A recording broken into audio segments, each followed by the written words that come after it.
भगवान के चरणों में प्रणाम करते हैं। आज हम एक श्लोक को लेकर के यहाँ चर्चा करते हैं। भारत में बहुत आपने सुना होगा एक श्लोक पढ़ाया जाता है, अहिंसा परमो धर्म। और अहिंसा परम धर्म है, बहुत पढ़ाया गया। गांधी जी भी इसका बहुत प्रयोग करते थे, लेकिन ये श्लोक अधूरा है। मैं ये नहीं समझ पाता कि अधूरा श्लोक भारतवर्ष में पढ़ाया क्यों गया और यह अधूरा श्लोक भारत के पतन का कारण बना। इसी अधूरे श्लोक को सीख करके सम्राट अशोक का पतन हुआ। जब से सम्राट अशोक ने अहिंसा परमो धर्म का मार्ग अपनाया, उनका नाम मिट गया इतिहास से। यह सत्य है कि अहिंसा परम धर्म है। किसी को हमें कष्ट नहीं देना चाहिए। अहिंसा का अर्थ है किसी प्राणी को मन, वचन, कर्म से किसी प्रकार से पीड़ा न पहुंचाना। तो यह सत्य है कि अहिंसा परम धर्म है, हमें अहिंसक होना चाहिए।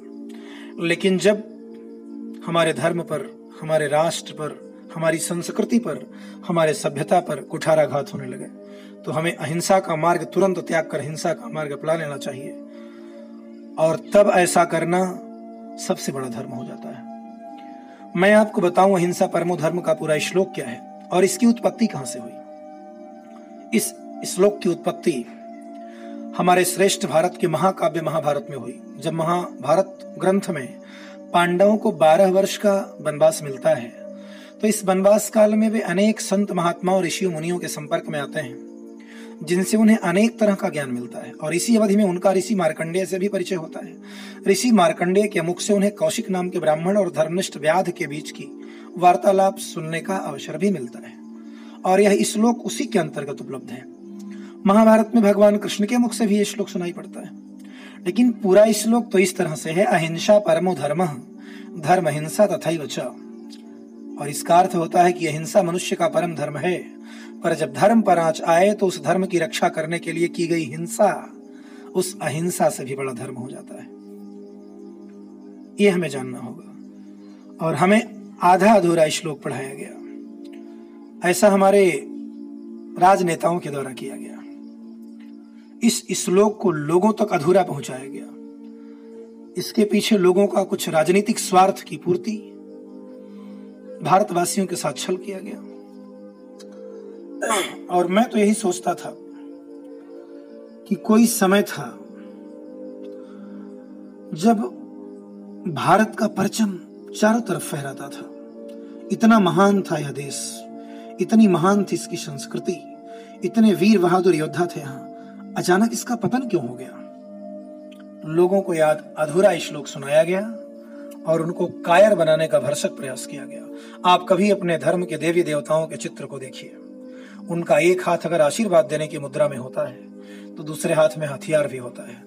अर्थात तो क्षमा चाह रहे व्यक्ति को क्षमा करने के लिए भी तैयार हैं, दया करने के लिए भी तैयार हैं, तो अनाचारी अत्याचारी लोगों को दंड देने के लिए भी सदैव तत्पर रहते हैं। रामचरितमानस में भगवान राम महर्षि अगस्त से स्वयं कहते हैं, अब प्रभु मंत्र देहु यह मोही, जेहि प्रकार मारो मुनिद्रोही।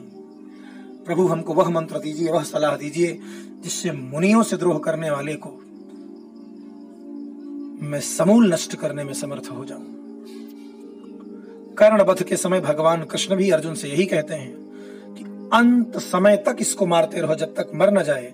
एक भी कौरव शेष नहीं बचना चाहिए, बुराई लेस मात्र नहीं बचनी चाहिए, इसका पूर्ण विनाश करो। जरा सा चिंगारी अगर रह गया तो फिर से आग का गोला बनेगा। अहिंसक हमें होना चाहिए। मैं ये नहीं कहता कि हिंसा का मार्ग अपनाया जाए, लेकिन जब हमारे संस्कृति पर, हमारे राष्ट्र पर, हमारे परिवार पर, हमारे देश पर, हमारी सभ्यता पर कुठाराघात होगा तो हमें तुरंत अहिंसा का मार्ग त्याग देना चाहिए। सोमनाथ का मंदिर इसी में लूट लिया गया। कितनी बार लूटा गया? 50 घुड़सवार आते और लूट कर चले जाते, 500 पुजारी बैठे रह जाते, वो मंत्र का जाप करते, भगवान आके बचाएंगे। भगवान ने कब कहा कि तुम कर्म ना करो? भगवान ने सुग्रीव को बाली के साथ युद्ध के लिए भेजा। भगवान ने सुग्रीव को सलाह दिया, भगवान ने सुग्रीव को धर्म का मर्म समझाया, लेकिन युद्ध करने के लिए सुग्रीव को ही भेजा। अर्थात भगवान ने समझा दिया कि कर्म तुम्ही को करना पड़ेगा, परिणाम सिर्फ मेरे हाथ में है। कर्म हमें करना है, हमें अपनी रक्षा स्वयं करनी है। तो ये अधूरा श्लोक पढ़ा करके हमारे देशवासियों को कायर बनाने का भरसक प्रयास किया गया, लेकिन आज ऐसा नहीं है। मुझे तो लगता है कुछ अनुभव इस तरह का आता है कि आज हमारे देश के युवा विद्यार्थी अपने गौरवमय इतिहास को जानने का पूरा जिज्ञासा जरूर रखते हैं। मैं तो चाहता हूँ, जानता हूँ कि विद्यार्थियों के मन में भी ये भाव उठता है कि हमें हमारा वास्तविक इतिहास बताया जाए, और मैं बताने का प्रयास करूंगा जहां तक ईश्वर की दया से मुझे जानकारी होगी। और हर किसी व्यक्ति को जो कुछ अपने देश के इतिहास के बारे में साक्ष्य के अनुसार सत्य मालूम है, आने वाली पीढ़ी को पूरा ज्ञान देना चाहिए। हमारे देश का इतिहास तो गौरव करने वाला इतिहास है।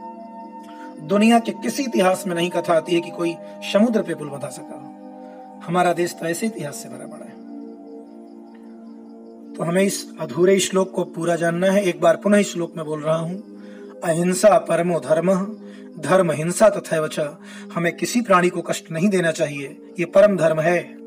लेकिन अगर किसी के द्वारा हमारे राष्ट्र पर आंच आने लगेगी, हमारे धर्म पर आंच आने लगेगी, तो उस व्यक्ति को मार डालना, उसके साथ हिंसा से पेश आना अहिंसा से भी बड़ा धर्म हो जाता है। यह भी उसी श्लोक में है, लेकिन अधूरा पढ़ाया गया। राजनेताओं ने अपने स्वार्थ के कारण अधूरा ज्ञान दिया, लेकिन अब ऐसा नहीं। हमें भी जानने का प्रयास करना चाहिए। और अगर आप जिन ढूंढा तिन पाइयां गहरे पानी बैठे, अगर आप खोजने का प्रयास करेंगे तो बहुत कुछ आपको मिलेगा। और कल इसी की चर्चा, अहिंसा और हिंसा को लेकर के रामचरितमानस में क्या सलाह है, क्या उपदेश है, हम इसी की चर्चा कल के वीडियो में भी करेंगे। भगवान राम के अनुसार हमें जीवन में अहिंसक कितना होना है और हिंसक कब होना है। आज यहीं तक वाणी को विराम देते हैं। धन्यवाद।